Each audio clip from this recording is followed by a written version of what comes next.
तर मुद्दा असा आहे की IBPS असेल किंवा स्टेट बँक ऑफ इंडिया असेल, यांच्या ऑब्झर्वेशनमध्ये आलं की एखादा मुलगा जेव्हा क्लरिकल जॉईन करतो, क्लर्कची पोस्ट जॉईन करतो, तो ऑफकोर्स ऑफिसर कॅडरसाठी पुन्हा प्रयत्न करतो आणि ते नॅचरल आहे, बरोबर आहे. एखादा मुलगा ग्रामीण बँकेत जातो तर ग्रामीण बँकेतून तो मोस्टली नॅशनलाइजमध्ये येण्याचा प्रयत्न करतो. समजा एखादा मुलगा महाराष्ट्र ग्रामीण बँकेत ऑफिसर झाला आणि तो उद्या स्टेट बँक ऑफ इंडियामध्ये ऑफिसर झाला तर ऑफकोर्स तो स्विच करणार आहे. मग याने काय होतं की रिक्रुटमेंट प्रोसेस पूर्ण वाया जाते त्या मुलाच्या याच्यासाठी जर विचार केला तर. मग म्हणून IBPS किंवा हे जे पूर्ण रिक्रुटमेंट प्रोसेस आहे यांनी अशा निर्णय घेतलाय ऑलमोस्ट की कुठल्याही एक्झामचं प्रिपरेशन करताना किंवा रिझल्ट लावताना, रिक्रुटमेंट कंडक्ट करताना ती या पद्धतीने असावी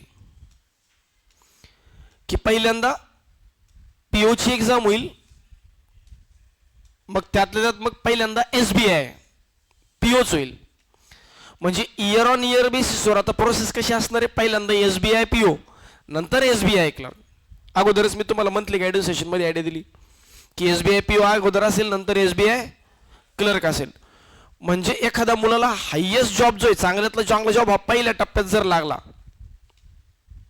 तर मग तो क्लर्क जॉईन करणार नाही. आणि समजा तो PO नाही झाला तर मग तो बाय डिफॉल्ट क्लर्क जॉईन करेल. मग याने काय होईल, जागा पण रिकाम्या राहणार नाही आणि सोडून जाण्याचं प्रमाण पण कमी होईल. मग यांचं म्हणणं कसं आहे की पहिल्यांदा मी SBI PO घेऊ, म्हणजे SBIची रिक्रुटमेंट, कारण मुलांचा पहिला प्रेफरन्स हा SBI असतो, मोठी बँक आहे. मग नंतर आम्ही IBPS POची रिक्रुटमेंट घेऊ. मग IBPS PO जर एखादा विद्यार्थी लागला तर ओके, नाही तर मग AFO, नाही तर मग क्लर्क, नाही तर मग RRB PO, नाही तर मग RRB क्लर्क. त्यांनी ही हायरार्कीची ही डिसेंडिंग ऑर्डरने करून टाकली आता. म्हणून पुढच्या वर्षीपासून ज्या एक्झाम आहेत या ऑलमोस्ट 100% अशाच होतील. SBI PO, SBI clerk, IBPS PO, IBPS SO, IBPS clerk, त्यानंतर तुमची RRB PO आणि सगळ्यात शेवटी RRB क्लर्क. कारण या हायरार्कीमध्ये सगळ्यात बॉटम एंडला कोण येतं, RRB क्लर्क. तर हा एक मोठा बदल IBPS आता यावर्षीपासून करणार आहे. तसं तर मागच्या वर्षीच झाला तो बऱ्यापैकी, पण यावर्षी आता ॲक्च्युअल इम्प्लिमेंट करणार. हा झाला पहिला बदल. दुसरा बदल IBPSचं म्हणणं आहे की मुलांचे आतापर्यंत कसं होतं, IBPSचे पेपर बाहेर येत नाही, बरोबर आहे. म्हणजे एकदा तुमची ऑनलाईन एक्झाम संपली की पेपर बाहेर येत नाही. मग काय होतं की नेमका अभ्यास काय करावा हा पण प्रॉब्लेम असतो. मग तुमचा जो पण विश्वास तो आमच्यावरच किंवा मेमरी बेस पेपरवर. मेमरी बेस पेपर म्हणजे तो तर एक्झॅक्ट ॲज इट इज असतोच असं नाही, थोडंफार 80-90% असतो पण बऱ्यापैकी. मग अभ्यास नेमका कुठून कसा करावा हे तर आपला अंदाज आहे, कारण बँकिंगची एक्झाम तेवढ्या जास्त अनप्रेडिक्टेबल नाही आहे. पण स्टील एक्झॅक्ट पेपर जर बाहेर आला तर मग एक्झॅक्ट क्वेश्चन आपल्याला कळतील आणि मग पुढच्या हिशोबाने आपल्याला प्रिपरेशन करायला सोपं जाईल.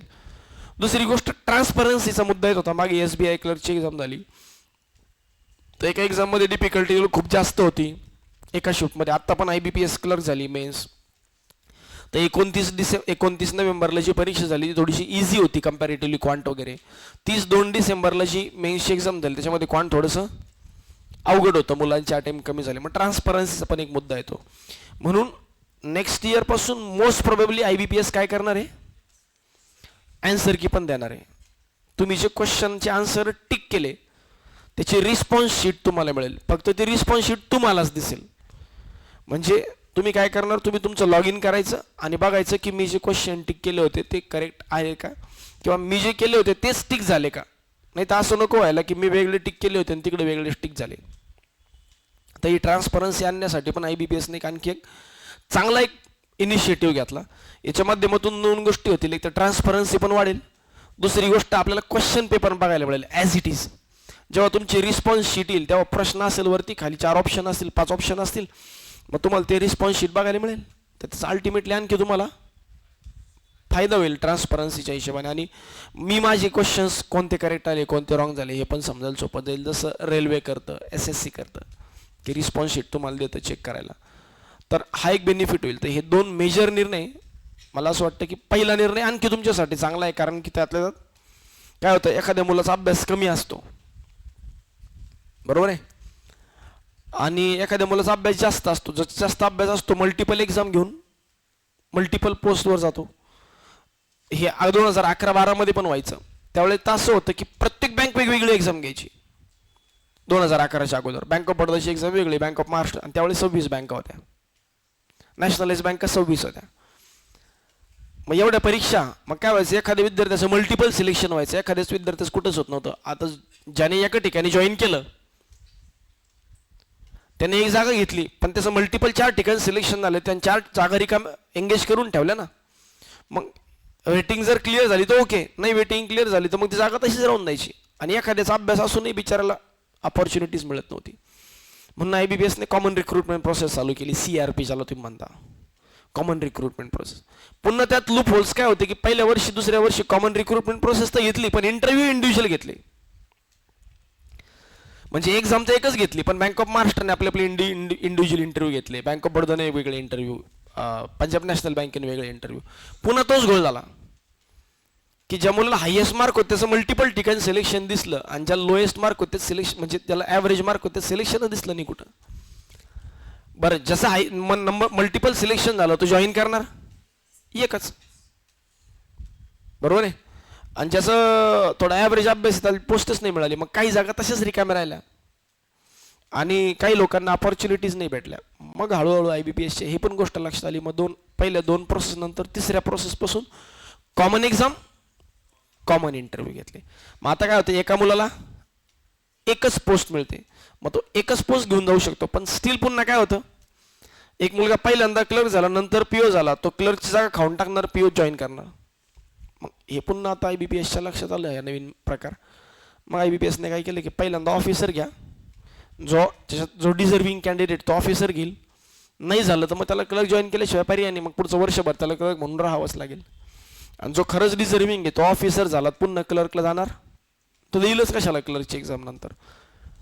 तर हा एक बेनिफिट होईल. त्याच्यामुळे आता इथून पुढे आणखी तुमच्यासारख्या लोकांना जे ॲव्हरेज तयारी, म्हणून आता तुम्ही काही लोकांनी विचारलं की सर ओरिएंटलचा फॉर्म भरावा का मी चॅम्पियन 7चे, कारण यांना भीती वाटते काय की माझी ॲव्हरेज तयारी, माझ्यापेक्षा जास्त तयारी करणारी मुलं अगोदर आहेत, मग जागा 300 आहेत, त्यांचं सिलेक्शन लवकर होऊन जाईल.